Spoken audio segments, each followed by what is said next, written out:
আমরা আমার পরিবারের বউ নাম পর্যন্ত বেশি এমন অবস্থা, প্রায় আমাদেরকে বের করে দিবে। গ্যাসওয়ালা টাকা পাবে, বাসাওয়ালা টাকা পাবে, হ্যাঁ দোকানদার টাকা পাবে, এমন কোথাও কোনো জায়গা নাই যে আমরা সেখানে জায়গা নিব বা ঋণগ্রস্ত। এখন আমরা তো খুব ক্ষুধার্ত, হ্যাঁ এখন পারি না। নাহলে একটা কাজ আছে, যদি সরকার পারে আমাদেরকে ফাইটিং করে উঠাই দিলে পৃথিবীর থেকে শেষ, আর কেউ চাবে না, আর কেউ চাবে না, আর কেউ চাবে না। 7 মাস থেকে বন্ধ আছে, তাই তো? না, 7 মাসের বকেয়া বেতন। ওরা সিন্ডিকেট, ওনারা করে কি জানেন? হ্যাঁ, ওনারা করে কি জানেন? আপনি যে চাকরি নিলেন, আপনি 3 মাস পর আপনাকে বেতন ওই হেড অফিসে যাবে। 3 মাস আটকায়, ভাই আজকে দিব কাল দিব করতে করতে 3 মাস। আপনি আজকে একটা জয়েন করলেন না, আজ থেকে জয়েন করলেন, আমি 3 মাস পর আমাদের বেতন আসবে। মানে 2 মাস পর ওরা ফাইলে পাঠাবে। এটা একটা পলিসি। আমার একটা থেকে শুরু আমাদের 1 তারিখ, আর একটা সিন্ডিকেট 25 তারিখে এলো মাস শেষ। পৃথিবীর কোনোদিন মানে জায়গায় নাই যাকে বলা হয়, মানে 25 তারিখে আমাদের মাস শেষ। 25 তারিখ থেকে 7 দিন, 7 কর্মদিবসের পর আমরা বেতন পাই সব জায়গাতে।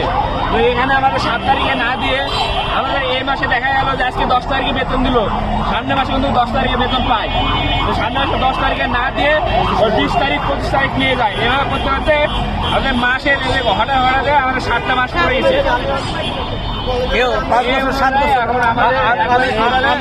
বিষয়টা হচ্ছে যে আমি 19 সালে জয়েন করে 7 মাস বাকি থাকে, মানে স্টেপ বাই স্টেপ 7 মাস হয়ে গেছে। আচ্ছা, মানে ওনারা বেশিও হতে পারে, 8 মাস, 8 মাস হিসাব আছে আমাদের। এইভাবে করে বিষয়টা হচ্ছে এখানে ওপেনলি কিছু করে নাই, বা চালাকি করা হয়েছে। হ্যাঁ, খুব চালাকি।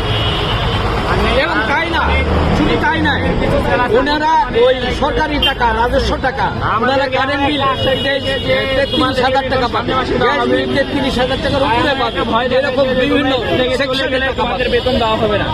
এবং অনেকে চলে গেছে, তাদেরকে বেতন এখনো দেয় নাই। অনেকজনে পারে নাই, 3 মাস চাকরি করেছে, বেতন না দিয়ে ওদেরকে দাঁড়াই দিয়েছে। বেতনের দিন আসলে গেটে ঢুকতে দেয় না। আর ওদের কড়া কৌশলী গেলে ওই ম্যানেজমেন্ট যারা থাকে ওরা খুব শক্ত। এদের কৌশল হলো লোককে কিভাবে মানে গা ভোলায় আটকায় রাখা এবং চাকরি করানো। আজ দেবো কাল দেবো কোনো সিন্ডিকেট। আপনাদের যে কোম্পানি ওনার কি কোনো মানে রাজনৈতিক উনি এমপি ছিলেন, আওয়ামী লীগের এমপি ছিলেন, এর দ্বারাই ওনার ক্ষমতার দ্বারাই উনি আজ এই অবস্থা পেয়ে গেছেন। আওয়ামী লীগের এমপি, সাবেক এমপি, বর্তমান সাবেক এমপি। ওনার বাসা ডাকবাংলা থানায় শিকদারি বাজার। নামটা যেন কি হলো? ওনার ইঞ্জিনিয়ার এনামুল হক।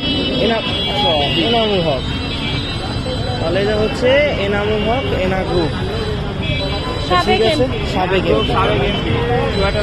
ঠিক আছে, আমরা দেখি কতদূর কি করা যায়। আমার মনে হয় না যে এভাবে